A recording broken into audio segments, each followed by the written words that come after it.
मैं ही तो फिलिस्तीन हूँ, तुम मुझको बचा लो ना, जालिम जुलुम करे रखते ते बये बन्ना, मस्जिदे আকসা তো শুধু তো আমার নাম, কিবলা তো মুসলমানের তবে একলা কেন আমরা, জালিম ইসরাইল বোমা ঘরে ফেলে, ফুলের মতো শিশু পিতার কোলে মরে, মোদের মা বেটিকে 75 বছর ধরে ইজ্জত তাদের লুটে, জালিম যখন চাইবে उठना भी तुम्हें होगा, जगना भी तुम्हें होगा, रुकना भी तुम्हें होगा, लड़ना भी तुम्हें होगा। 1948 সালটার আগেতে ইসরায়েল নামে কোনো দেশ ছিল না মানচিত্রে। 1948 সালের আগে ওয়ার্ল্ড পৃথিবীর মানচিত্র আপনারা যদি খুলে দেখেন, ইসরায়েল নামে কোনো দেশই ছিল না। ফিলিস্তিনের সহায়তায়, ফিলিস্তিনি মানুষদের সহযোগিতায় তারা থাকতে শুরু করেছিল। থাকতে থাকতে নিজেদের দেশ হিসাবে ফিলিস্তিনদের কাছ থেকে কেড়ে নিয়েছিল। কেড়ে নিয়ে তারা নিজেদের দেশ তৈরি করেছে, আর করে নিয়ে আজকে পুরো ফিলিস্তিনটা নিতে চায়, আর নিরীহ মানুষদের হত্যা করছে। আজকে যখন এরা প্রতিরোধ করছে, তখন কিছু মানুষের চোখে লাগছে যে ওরা কেন প্রতিরোধ করছে, এতদিন মার খাচ্ছিল, মার খেলেই তো ভালো হতো। কতটা নির্মম মানুষ! কেন ভাই? বন্ধুরা আমার, 1948 সালটার আগেতে ইসরায়েল নামে কোনো দেশ ছিল না মানচিত্রে। জার্মানি নাৎসিদের কাছে ইহুদিরা মার খেয়ে আসে সরল ফিলিস্তিনে, मस्जिदे अक्सा को कब्जा भी वही ने क्या, फिलिस्तीनी को कब्जा भी वही ने क्या। उठना भी तुम्हें होगा, जगना भी तुम्हें होगा, लड़ना भी तुम्हें होगा, रुकना भी तुम्हें होगा। बोलুন ইনশাআল্লাহ। আমাদের লড়াই, আমাদের প্রতিরোধ আমাদেরকে করতে হবে, অন্য কেউ করবে না। আর অন্য কারোর উপর আশা করলে তাহলে কিন্তু বিপদে পড়তে হবে। ভাইরা আমার, তরুণ যুবকেরা আমার, আমার বলার উদ্দেশ্য, আমার নবী যা শিখিয়েছেন সবের মধ্যে বিজ্ঞান, বাস্তবতা এবং সবের মধ্যে আমাদের উপকার আছে। জোরে বলুন আলহামদুলিল্লাহ। হে তরুণ যুবকেরা, তাহলে আল্লাহর উপর বিশ্বাস বলেছি, নবীর প্রতি ভালোবাসার কথা বলেছি, আপনাকে আমাকে 5 ওয়াক্ত নামাজটা পড়তে হবে এবং রাসূলের সুন্নতগুলোকে মেনে চলতে হবে। হে তরুণ যুবকেরা, হে আমার মুরব্বিয়ানেরা, শুনে রেখে দিন বাবা, জেনে রেখে দিন বাবা, রাসূলকে ভালোবাসতে হবে, আল্লাহকে ভালোবাসতে হবে। আপনার আমার হৃদয় আল্লাহ এবং রাসূলের ভালোবাসাকে স্থান দিতে হবে। লা ইলাহা ইল্লাল্লাহ মুহাম্মাদুর রাসূলুল্লাহ, লা ইলাহা ইল্লাল্লাহ মুহাম্মাদুর রাসূলুল্লাহ সাল্লাল্লাহু আলাইহি ওয়াসাল্লাম। আল্লাহর নামের সঙ্গে আমার আল্লাহ, আপনার আমার নবীর নামটা জুড়ে দেন। আজানে আমার নবীর নাম আল্লাহর সঙ্গে, কোরআন মাজিদে আমার আল্লাহর সঙ্গে নবীর নাম, নামাজে আমার আল্লাহর সঙ্গে নবীর নাম, জান্নাতের দরজায় আমার আল্লাহর সঙ্গে আপনার আমার বিশ্ব নবীর নাম। সেই নবীকে আপনাকে আমাকে ভালোবাসতে হবে, যেমন আল্লাহকে ভালোবাসবেন, পাশাপাশি রাসূলকে ভালোবাসবেন। হে তরুণ যুবকেরা, হে আমার মুরব্বিয়ানেরা, শুনে রেখে দিন বাবা, জেনে রেখে দিন বাবা, কেমন ভালোবাসা বাবা শুনে রেখে দেন। একটা ছোট্ট ভালোবাসার কথা বলি, যারা মক্কা শরীফ মদিনা শরীফে গেছেন, এরকম হাজী সাহেব যদি থাকেন আমার কথাটা মনে পড়ে যাবে। আমি একটু বাস্তব উদাহরণ দিতে ভালোবাসি, বিজ্ঞান আর ইতিহাস থেকে বেশি বলতে ভালোবাসি, তাতে আমার যুব সমাজের নজরে তাড়াতাড়ি যাবে এবং মাথায় ঢুকবে। যারা হজ করতে গেছেন তাদের জিজ্ঞাসা করবেন, কাবা শরীফের চত্বরে একটা পাথর বিছানো আছে, ওই পাথরটার কালার হলো সাদা। এখানে কেউ হাজী সাহেব আছেন, হাত তুলে দেখাতে পারেন? কেউ আছেন হাজী সাহেব? হ্যাঁ, কেউ হাজী সাহেব নাই? আছেন কেউ?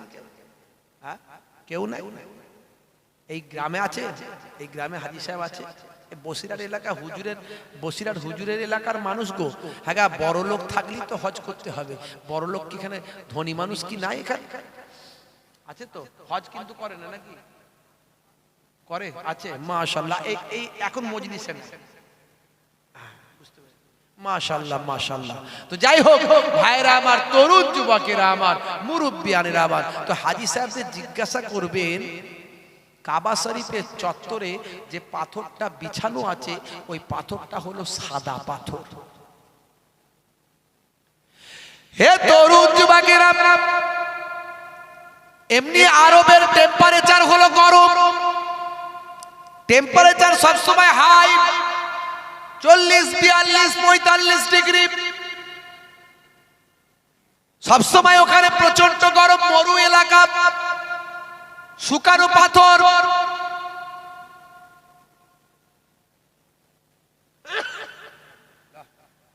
শুকানো পাথর তো মরু এলাকা, সবসময় প্রচন্ড তাপ, প্রচন্ড গরম। আর হজ করতে গেলে হজের ভাই আমার যে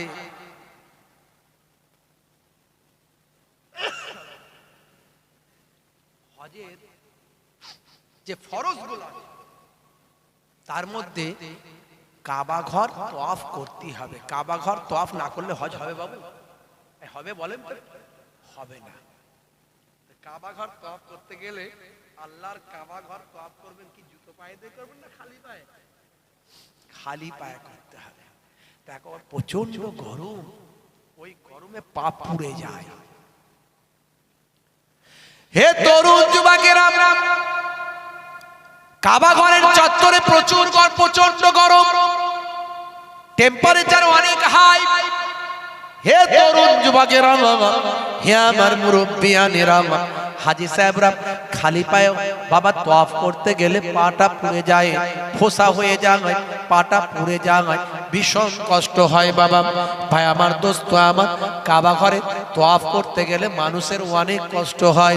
সেই সময় ভাই আমার একজন বিখ্যাত, ভাই আমার বিজ্ঞানী, বিখ্যাত একজন টেকনোলজি বাবা, ভাই আমার টেকনিশিয়ান বলা যেতে পারে বাবা, বিখ্যাত একজন বিশেষ ব্যক্তিত্ব ভাই আমার, দোস্ত আমার, তার বাড়ি হলো মিশরে। সেই মিশর থেকে একজন বিখ্যাত বাবা ভাই আমার, দোস্ত আমার, আধুনিক বিজ্ঞানী বলা যেতে পারে, এই রকম পর্যায়ের একজন বিখ্যাত ব্যক্তি, তার নাম হলো ডক্টর কামাল ইব্রাহিম। ভাই আমার, ডক্টর কামাল ইব্রাহিম বাবা। হে তরুণ যুবকেরা, হে আমার মুরব্বিয়ানেরা, তিনি এলেন আল্লাহর বাইতুল্লাহ তওয়াফ করতে। আল্লাহর বাইতুল্লাহ তওয়াফ করতে এলেন মিশর থেকে একজন বিশিষ্ট ব্যক্তি বাবুজি আমার, তরুণ যুবকেরা আমার, মুরব্বিয়ানেরা আমার, তিনি ডক্টর কামাল ইব্রাহিম। তিনি এসে উপস্থিত হলেন, হয়ে দেখছেন যে কাবা শরীফের চত্বরে প্রচন্ড পা রাখতে পারে না হাজী সাহেবরা, এত কষ্ট। আমার আল্লাহর ঘর, কাবা ঘর তওয়াফ করছে, অথচ মানুষ পা রাখতে পারছে না, এত কষ্ট পাচ্ছে হাজী সাহেব। বন্ধুরা আমার, তরুণ যুবকেরা আমার, সেই সময় আরবের বাদশা ছিলেন বাদশা সাউদ। বাদশা সাউদ সেই সময় বাদশা, আসল আরবের নাম হলো জাজিরাতুল আরব। বাদশা সাউদের সময় থেকে তার নামটা পরিবর্তন করে হলো সৌদি আরব। সাউদের নাম অনুসারে সৌদি করা হয়েছে, ভালো করে জানুন হে তরুণ যুবকেরা।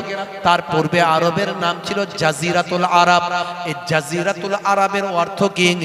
জাজিরাতুল আরব ডিকশনারি খুলে দেখুন, পাহাড়ে ঘেরা আরব। পাহাড়ে ঘেরা আরবকে জাজিরাতুল আরব বলা হয়। হে তরুণ যুবকেরা, হে আমার মুরব্বিয়ানেরা, সেই সময় কামাল, ডক্টর কামাল ইব্রাহিম, তিনি একজন বিশিষ্ট সেই সময়কার বিখ্যাত একজন টেকনিশিয়ান, বিখ্যাত একজন সায়েন্টিস্ট বলা যেতে পারে, একজন বিজ্ঞানী বলা যেতে পারে। হে তরুণ যুবকেরা, হে আমার বন্ধুরা, তিনি বাদশা সাউদের সঙ্গে মুলাকাত করলেন। বাদশা সাউদকে ইনফরমেশন দিলেন, হে আমার প্রিয় বাদশা সাউদ, শুনে রেখে দেন, আমি এমন একটা পাহাড়ের নাম সন্ধান করে জানতে পেরেছি, আমার গবেষণার মধ্যে দিয়ে এমন একটা পাহাড়ের নাম সন্ধান করে জানতে পেরেছি যেটা কেউ জানে না, যেটা মানুষ এখনো জানতে পারে না। যে পাহাড়ের পাথর কখনো গরম হয় না। জোরে হবে না? কখনো গরম হয় না। খুব সংক্ষেপে শেষ করে দেবো, লম্বা চওড়া নয়। আপনার ভাবে হুজুর কি ওয়াজ শেষ করবেন না কি দেবো? খুব ছোট্ট করে এটুকু বলে দিই। হে তরুণ যুবকেরা, হে আমার বন্ধুরা, শুনে রেখে দিন বাবা, জেনে রেখে দেন। বাদশা সাউদ বলল, তাই নাকি? তাহলে তাড়াতাড়ি ওই পাহাড়ের পাথর আপনি দেখুন, ব্যবস্থা যদি করতে পারেন আল্লাহর রহমত আপনার উপর নাজিল হবে, আল্লাহর কৃপা দয়া আপনার উপর নাজিল হবে। আচ্ছা বলুন তো কত টাকা লাগবে? এই নিন, আমি একটা ব্ল্যাঙ্ক চেক আমার দেশের পক্ষ থেকে আপনাকে দিয়ে দিলাম। ওই পাথর আনার জন্য যত টাকা প্রয়োজন আপনি ওই ব্ল্যাঙ্ক চেকেতে বসিয়ে দেবেন, আর তাকে আপনি দিয়ে আপনি পাথরটা সঞ্চয় করুন। হে তরুণ যুবকেরা, বাদশা সাউদের কাছ থেকে অনুমতি নিয়ে, বাদশার কাছ থেকে অনুমতি নিয়ে ডক্টর কামাল ইব্রাহিম সেই সময় ব্ল্যাঙ্ক চেক নিয়ে চলে গেলেন কোথাও? জায়গাটার নাম হলো গ্রিস। এই গ্রিসের জমিনে গিয়ে তিনি সেখানকার দায়িত্বপ্রাপ্ত ব্যক্তির সঙ্গে দেখা করলেন। দেখা করে বললেন, হে বাবা, এখানকার বাবা গভর্নর, এখানকার নেতা, এখানকার লিডার, আমরা আরব থেকে এসেছি, আরব বাদশার পক্ষ থেকে এসেছি। হে তরুণ যুবকেরা, হে আমার বন্ধুরা, শুনে রেখে দিন বাবা, জেনে রেখে দেন। সেই সময় তিনি দাবি করলেন, ওই পাহাড়টা ছোট পাহাড়, কিন্তু ওই পাহাড়ের একটা অংশের পাথর আমার প্রয়োজন, যা টাকা পয়সা লাগবে সবটাই দেব। আমার কাবা ঘর আপনারা জানেন, এই কাবা ঘরের চত্বরে হাজি সাহেবরা হজ করেন, তাদের পাটা পুড়ে যায়, তাদের পাটা ফোসা পড়ে যায়, তাদের বড্ড তোয়াফ করতে কষ্ট হয়, আর তোয়াফ না করলে হজ হয় না, তাই তাদের জন্য বড় কষ্ট হয়। তাই এমন পাথর আমি সন্ধান পেয়েছি, এই পাথরটা কেবল গ্রিসের এই পাহাড়ই একমাত্র আছে, পৃথিবীর আর কোনো পাহাড়ে আছে কিনা এখনো সন্ধান পাওয়া যায় না। ওই পাথরটা যদি আপনি একটা অংশ দেন, ওই একটা অংশ এনে আমি আল্লাহ কাবা ঘরের চত্বরে বিছিয়ে দেব। আমি আরবের সরকারের পক্ষ থেকে এসেছি, এই নেন ব্ল্যাঙ্ক চেক, খালি চেকটা আপনাদের দিয়ে দিলাম। যত অ্যামাউন্ট বসানোর বসিয়ে নেন, যত অ্যামাউন্ট লেখার লিখে নেন, তার পরিবর্তে পাথরের একটা অংশে পাথর আমাকে দিয়ে দেন। হে তরুণ যুবকেরা, হে আমার বন্ধুরা, হে আমার মুরব্বিয়ানেরা, শুনে রেখে দিন বাবা, ডক্টর কামাল ইব্রাহিম মিশরের মানুষ, সেই সময়কার একজন বিখ্যাত ভাই আমার টেকনিশিয়ান, বিখ্যাত একজন ব্যক্তিত্ব। তিনি কি করলেন? কোন রকমের রাজি করিয়ে ওই পাহাড় থেকে পাথর কাটালেন। পাথর কাটিয়ে একটা অংশ তিনি ভাই আমার মক্কা শরীফে আনালেন। মক্কা শরীফে আনিয়ে ভাই আমার বড় বড় হাই লেভেলের মিস্ত্রি দিয়ে তিনি সেখানে পাথরগুলো বসিয়েছিলেন। আজও কাবা শরীফের চত্বরে আপনি যখন ঢুকবেন, পুরো কাবা শরীফের চত্বরটাই দেখবেন সাদা পাথর সেখানে বসানো আছে। আর এই সাদা পাথরের প্রচন্ড রোদের সময়, প্রচন্ড তাপেও আপনি বাইরে জুতো পা ছাড়া হাঁটতে পারেন না, বাইরে আপনি খালি পায়ে হাঁটার ক্ষমতা না হয়, কিন্তু কাবা শরীফের চত্বরে যখন আপনি পা দেবেন, পা আপনার গরম হবে না। এত সুন্দর ঠান্ডা হয়ে আছে, যেন মনে হচ্ছে ভিতর থেকে এসি চলছে। আমি এই মাসখানেক হলো আমি ঘুরে এসেছি, আল্লাহ আমাকে নিয়েছিলেন, আবার আমি গেছিলাম। তো আমি গিয়ে আমার সঙ্গী ভাইদেরকে দেখাচ্ছিলাম, দেখো মিলিয়ে নাও, মিলিয়ে নাও। দেখছো তো এই যে পাথর দেখতে পাচ্ছ, এই পাথরের ইতিহাস শোনো আমার কাছে ভাইরা আমার। তো বাদশাহ সাউদ খুব খুশি হয়েছিলেন। হাজী সাহেবরা সেখানে গিয়ে এখন খালি পায়ে তওয়াফ করে। বেশ কিছুদিন যাওয়ার পরে ডক্টর কামাল ইব্রাহিম চলে গেলেন। এক সময় যখন আমার রাসূলের দরবারে গেলেন, রাসূলের দরবারে গিয়ে যখন মসজিদে নববীর চত্বরে তিনি যখন পৌঁছালেন, দেখেন পাথর প্রচন্ড গরম হয়ে আছে, পা তার বায়াবার পুড়ে যাওয়ার মতো অবস্থা। হে তরুণ যুবকেরা, হে আমার মুরব্বিয়ানেরা, তিনি কষ্ট পেলেন, হাই রে হাই, যদি পুরো পাহাড়ের পাথরটা আমি কিনে ফেলতাম। আহারে মনটা আমার বড় কাঁদে। কিন্তু একটা ছোট্ট পাহাড়, সেই পাহাড় ছাড়া পৃথিবীর জমিনে আর কোনো এমন পাহাড়ের সন্ধান আমি জানি না। ওই গ্রিসের ওই পাহাড়টাই আমি জানি। কিন্তু 15টা বছর আমার কেটে গেছে। তখন যদি আমার মনে পড়তো, আহারে আমি আরো পাথর নিয়ে চলে আসতাম। এক সময় হঠাৎ করে দেখা যায় বাদশাহ সাউদ বললেন, হে ভাই ডক্টর কামাল ইব্রাহিম, আপনি আল্লাহর কাবা ঘরে এমন খেদমত করলেন, আজ 15টা বছর ধরে সাদা পাথর লাগিয়ে দিয়েছেন। এই সাদা পাথরের বদৌলতে হাজী সাহেবদের পায়েতে আর কখনো ফুসকা পড়ে না, পা কখনো গরম হয় না।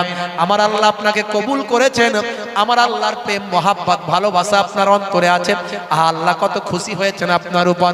কিন্তু 15টা বছর কেটে গেছে, আমারও সেই সময় মাথায় ছিল না, আর আপনারও সেই সময় হয়তো মাথায় ছিল না। আর সেই সময় যদি আরো কিছুটা পাথর এনে আমার রাসূলের রওজা মোবারকের চত্বরটা একটু লাগিয়ে দিতেন, আমি সাউদ বরং খুশি হয়ে যেতাম। আমার রাসূলের চত্বরে, রাসূলের রওজার চত্বরে যদি একটু লাগাতেন, আমি বড় খুশি হতাম। আহারে সে সময় আমার মনে পড়েনি, খেয়াল ছিল না, আর আপনারও খেয়াল ছিল না। যদি একটু খেয়াল করতেন ভাই, তো এখন কিছু করা যাবে? বলে আর কিছু হয়? 15 বছর আগের ঘটনা, আর কি সে আছে? একে পাহাড়টা খুব ছোট্ট পাহাড়, যেটুকু আমি হাফ অন্তত নিয়ে চলে এসেছি, আর হাফ তারা দেয়নি আমাকে তখন। তো আমি আর বলিও নি, বললে হয়তো দিত কিনা জানি না। তো আমি হাফ নিয়ে চলে এসেছি, আর সে আছে।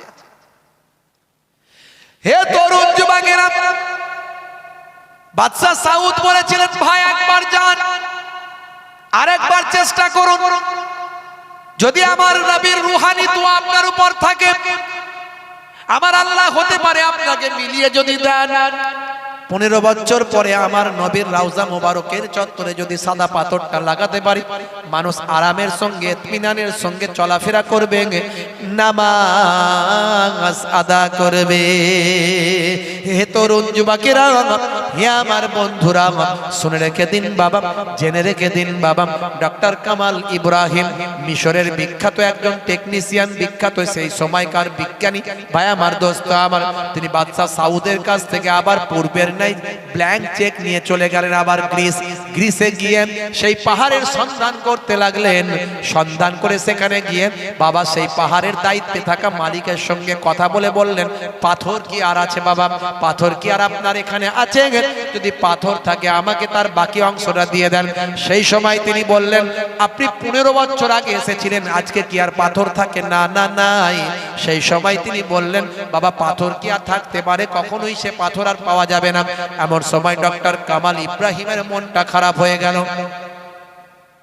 হে তরুণ যুবকেরা, হে আমার বন্ধুরা, শুনে রেখে দিন বাবা। তিনি বললেন, আচ্ছা কে কিনেছে কি আপনার মনে আছে? বলে সেটা কেমন করে বলতে পারি?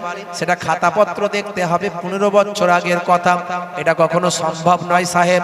আমি আপনাকে কেমন করে বলতে পারি যে 15 বছর আগে বাকি পাথরের অংশ, পাহাড়ের অংশটুকু কে কিনেছে, পাথরগুলো কে কিনেছে?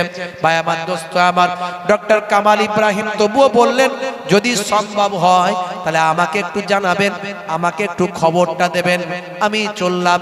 এই বলে তিনি চলে যাচ্ছিলেন। ছিলেন। এমন সময় ম্যানেজার জানিয়ে দিলেন, হে ডক্টর কামাল ইব্রাহিম, অ্যাড্রেসটা পাওয়া গেছে, ঠিকানাটা পাওয়া গেছে। যে পাথরটা কিনেছে সে পাথর কিনা ব্যক্তির অ্যাড্রেসটা, ঠিকানাটা, নামটা আমাদের লিস্টে পাওয়া গেছে। এই নিন, আপনাকে আমরা ভালোবাসি, আপনি একজন বিশেষ ব্যক্তিত্ব, তাই আপনাকে নাম ঠিকানা অ্যাড্রেসটা আমি জানিয়ে দিই। সেই সময় তাড়াতাড়ি তিনি নাম ঠিকানা অ্যাড্রেসটা নিলেন, নিয়ে দেখলেন হাই রে হাই, যে মানুষটা কিনেছেন সেই মানুষটা পৃথিবীর অন্য কোনো দেশের মানুষ নয়। সেই মানুষটাকে যিনি কিনেছেন তিনি হলেন সৌদি আরবের একজন বিখ্যাত ব্যবসায়ী। 15 বছর আগে। হে তরুণ যুবকেরা, ডক্টর কামাল ইব্রাহিম তাড়াতাড়ি ফ্লাইট যোগে চলে এলেন সৌদি আরবে। সোজা সেই ব্যবসায়ীর বাড়িতে চলে গেলেন, দোকানে চলে গেলেন, কারবারে চলে গেলেন, গিয়ে বললেন, ভাই 15 বছর আগে সাদা পাথর আমি গ্রিস থেকে নিয়ে এসে আল্লাহর কাবা ঘরে লাগিয়েছিলাম। সে সময় আমার মাথায় ছিল না, রাসূলের রওজা মোবারকেও লাগিয়ে দিলে ভালো হতো, এটা সে সময় আমার মাথায় ছিল না। আজকে বাদশা সাউদের নির্দেশে আমি ব্ল্যাঙ্ক চেক নিয়ে সেখানে গিয়েছিলাম, কিন্তু ফিরিয়ে দেওয়া হয়েছে, তোমার অ্যাড্রেসটা দেওয়া হয়েছে। ভাই 15 বছর আগে তুমি যে সাদা পাথরটা নিয়ে এসেছো সৌদি আরবে, সেই পাথরটা কি তোমার শেষ হয়ে গেছে, দেওয়া হয়ে গেছে, বিক্রি হয়ে গেছে, না কি হয়েছে আমাকে একটু জানাও। যেখানে পাবো সেখানে যাব, সেখান থেকে তুলে নিয়ে এসে আমার রাসূলের দরবারে যদি লাগাতে পারি নিজেকে ধন্য মনে করব।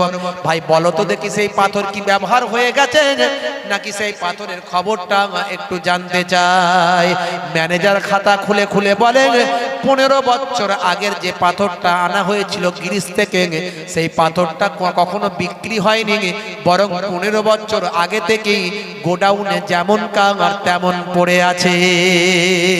হযরতে বাবা ডক্টর কামাল ইব্রাহিম আলহামদুলিল্লাহ আল্লাহর প্রশংসা করে সঙ্গে সঙ্গে বললেন, যত টাকা লাগবে তুমি তোমার অঙ্কটাই ব্ল্যাঙ্ক চেকে বসিয়ে নাও, আর আমাকে ওই সাদা পাথরটা যা আছে সবটাই দিয়ে দাও। ভাই আমার সৌদি আরবের সেই ব্যবসায়ী বলে, নবীর রওজায় সাদা পাথর বসাবে, পয়সা আমি নিতে পারবো না, পয়সা নিলে দুনিয়ায় হয়ে যাবে, তাহলে আখিরাতে নবীর কাছে আমি কি পাবো। হে তরুণ যুবকেরা, ডক্টর কামাল ইব্রাহিম সেই সাদা পাথর নিয়েছে বিনা পয়সায়, বিনা মেহনতে, তার নিজের জীবনে কখনো মজুরি নিলেন না। যত মিস্ত্রি সব লাগিয়েছিলেন কোনো মজুরি নেননি, বিনা পয়সায়, বিনা ভাই আমার সবকিছু তিনি নিজের খরচা দিয়ে করে, ভাই আমার আল্লাহর নবীর রওজা মোবারকের চত্বরে, মসজিদে নববীর বাইরে চত্বরে সাদা পাথরটা তিনি সেখানে বসিয়ে দিয়েছেন। বাদশা সাউদের আমল থেকে আজ পর্যন্ত সেই সাদা পাথরে যারা খালি পায়ে হাঁটে জিজ্ঞাসা করবেন, প্রচন্ড রৌদ্রের কারণে অন্য পাথরে যখন পা রাখা যায় না, সেই সাদা পাথরে তারা পা দিয়ে অনায়াসে হাঁটাহাঁটি করে, ঠান্ডা যেন মনে হচ্ছে বরং বের হচ্ছে। বলার উদ্দেশ্য হলো, একটা ডক্টর কামাল ইব্রাহিম একজন বাবা মিশরের মানুষ, তার মধ্যে কেমন আল্লাহ প্রেম, নবী প্রেম। হে তরুণ যুবকেরা, যার হৃদয়ে আল্লাহ প্রেম, নবী প্রেম থাকবে, আমার আল্লাহ তাকে কখনো নিরাশ করবেন না। আপনি কখনো মায়ুস হবেন না, আপনি কখনো নিরাশ হবেন না। আপনার মধ্যে আল্লাহ প্রেম, নবী প্রেম থাকলে, আর আল্লাহ প্রেম, নবী প্রেমকে বাস্তবায়িত করতে গেলে আল্লাহর নির্দেশ, রাসূলের সুন্নত আপনাকে মেনে চলতে হবে। তাই আজ থেকে প্রতিজ্ঞা করুন, রাসূলের সুন্নত মেনে চলবো, আল্লাহর নির্দেশ মেনে চলবো। যাদের ভিতরে সুন্নত পাওয়া যায় তারা কেউ পথহারা হয় না। রাসূলের পথে যারা চলে দুনিয়ায়, বাতিলের বাধা তারা মানে না। নিশীত রজনীতে সেজদাতে যায়, হুসাইনি তাদের নিয়ে ভাবনাতে রয়। বিপদের মাঝে তারা যতই পড়ুক, বিপদের মাঝে তারা যতই পড়ুক, রাসূলের তারিকা ছাড়ে না। যাদের ভিতরে সুন্নত পাওয়া যায় তারা কেউ পথহারা হয় না। বলুন না সুবহানাল্লাহ, জোরে হবে না? ভাইরা আমার, যাই হোক, 5 ওয়াক্ত নামাজ ছেড়ে দেবেন না, রাসূলের সুন্নতগুলো ভুলে যাবেন না। নামাজ আজ থেকে ওয়াদা করুন, নামাজ ছাড়বো না। আজ থেকে ওয়াদা করুন, নামাজ পড়া শুরু করব। কাজা হলে কাজা পড়বেন, কিন্তু নামাজ ছাড়বেন না। আর রাসূলের সুন্নতগুলো স্টার্টিং করতে গেলে আপনি সবচেয়ে আগে নবীর সুন্নত, দাড়িটা অন্তত ছোট ছোট হলেও রাখুন। আজ ছোট আছে, কাল বড় হয়ে যাবে। সুন্নতটা রাখা শুরু করুন। দাড়ি এখন সৌন্দর্যের প্রতীক। আপনার দাড়ির দ্বারা আপনাকে সুন্দর লাগবে, কিন্তু কোনো নেতা মন্ত্রী খেলোয়াড় প্লেয়ার রেখেছে বলে নয়, আমি রাখছি নবীর সুন্নত মনে করে, এই মনে করে দাড়িটা রাখা শুরু করুন। দেখবেন আমার আল্লাহ কবুল করে নেবে। আপনার মধ্যে যদি আল্লাহর মাহাব্বাত, রাসূলের সুন্নাত থাকে, আমার আল্লাহ আপনাকে কখনো মায়হুস করবেন না, আপনাকে কখনো ভাই আমার অসহায় বানাবেন না, আপনাকে কখনো তানহাই আপনার মধ্যে আসবে না, আপনার মধ্যে কখনো অবহেলা আসবে না। আল্লাহর প্রতি আল্লাহর মাহাব্বাত, আল্লাহর ভালোবাসা আপনি পাবেন এবং রাসূলের রুহানি নেক নাজার, নেক ফায়েজ পাবেন। আর এই রুহানি নেক নাজার, নেক ফায়েজ পেতে গেলে, আল্লাহর ভালোবাসা পেতে গেলে আপনাকে আমাকে ওলি আউলিয়াদের তরিকা ধরে, ওলি আউলিয়াদের দেখানো পথে চলতে হবে। যেভাবে খাজা গরিব নওয়াজ হুজুর চলেছেন, নিজামুদ্দিন আউলিয়া হুজুর চলেছেন, পীর আবু বকর সিদ্দিক রাহমাতুল্লাহ দাদা হুজুর চলেছেন, হযরতে বসির আর আল্লামা হুজুর চলেছেন। আমার দাদা জান, আপনারা জানেন পীরনগর পীর সাহেব, মায়াপুর পীরনগর হুজুর, যাকে জিন্দা ওলি বলা হতো, সেই মায়াপুর পীরনগর হুজুর পীর কেবলা রাহমাতুল্লাহ আলাইহি যে পথে চলে আল্লাহর ওলি হয়ে গেছেন, সেই পথে চলুন। দুনিয়া আখিরাত আল্লাহ ভালো করে দেবেন। বলুন আল্লাহুম্মা আমিন।